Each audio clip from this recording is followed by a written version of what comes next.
Today we will be talking about Introduction to Psychological Skills Training. Arousal regulation. Increasing self-awareness of arousal. To control arousal level is to be more aware of them during practices and competition. Meaning, arousal levels and anxieties and muscle tension would always be there, but it is up to you how to control your anxiety and muscle tension. Using anxiety reduction techniques. Excess anxiety. Inappropriate muscle tension can diminish performance. Meaning excess anxiety can give you a slight disadvantage of having it. The harder you try, the better you will perform. Uh, a lot of coaches and some athletes told us that the harder you try, the better you will perform. But in case of having anxieties and muscle tension, this won't be the right thing to do. Somatic anxiety reduction techniques. Progressive relaxation technique involves tensing and relaxing specific muscles, using one muscle group up to the next until all. Breath control.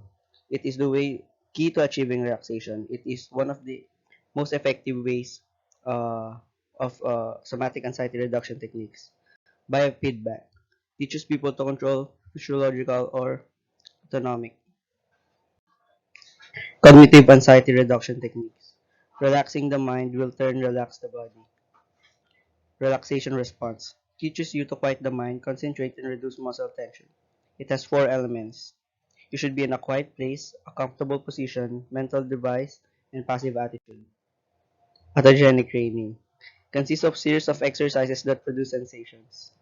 Attention is focused on the sensations you are trying to produce. It has six hierarchical stages: heaviness in the extremities, warmth in the extremities, regulation of cardiac activity, regulation of breathing, abdominal warmth, cooling of the forehead. Systematic desensitization. It replaces anxiety with a competing behavior. Multimodal anxiety reduction packages. It can alleviate both cognitive and somatic anxiety. SMIT, or Cognitive Affective Stress Management Training, teaches a person specific integrated response that uses relaxation and cognitive components to control emotional arousal. It has five phases: pre-treatment assessment, treatment rationale, skill acquisition, skill rehearsal, post-training evaluation. SIT, or Stress Inoculation Training, most popular stress management techniques. It is used both in and out of the sport environment, reducing anxiety and enhancing performance in sports setting. An individual is exposed to and learns to cope with stress in increasing amounts, thereby enhancing her immunity to stress. Meaning, uh, pag after time, if you train with anxiety or compete with anxiety, uh, your mind will learn, or you will learn how to cope with it over time. It prepare you for the stress, or controlling and handling the stress, or coping with feelings or being overwhelmed, and evaluating coping efforts. Hypnosis.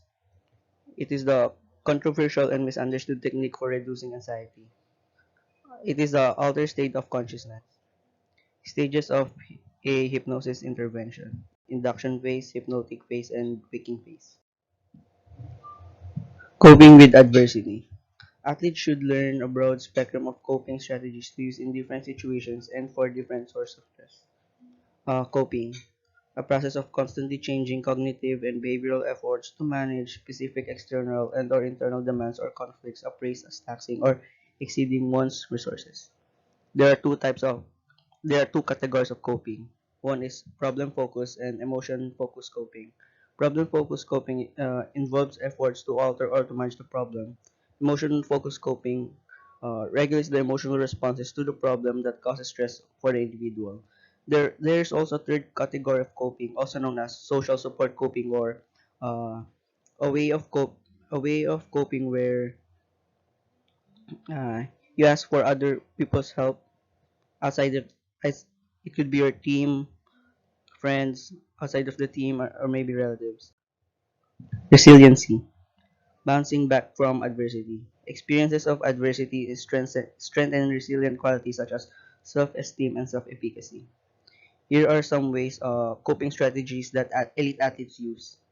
They control their thoughts, task forces, rational thinking and self-talk, positive focus and orientation, social support, pre-competitive mental preparation, and anxiety management is like what we used to talk, what we, what I've discussed a while ago. Time management, training hard and smart.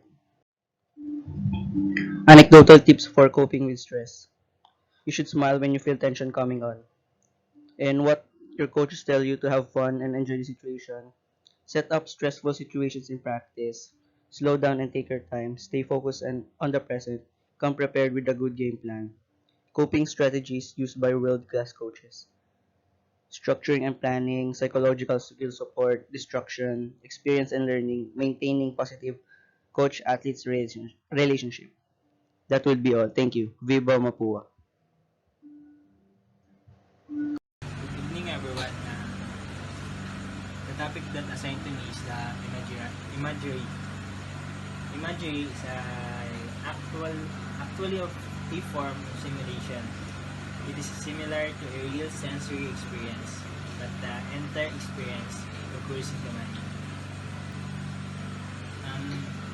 Imagery is also known as the imagination. Um, it is enhance your sport performance. Can help you to give motivation in your sa nalalapit na laro, even in your training, in everyday life. If you imagine something positive, it possible na mangyayari. And as an athlete, I need to imagine those positive things na mangyayari in my life, in my career. Next. Five key characteristics of the imagery process. First is the modality, which is the senses used in imagery. Second, perspective, visual perspective taken. Angle, viewing angle. Agency, author or agent, behavior imagined. Deliberation, degree to which imagery is spontaneous. Imagery in sport. Where, when, why, and what. Where do athletes image? Athletes appear use imagery more for performance enhancement, especially during pre-competition. When do athletes image?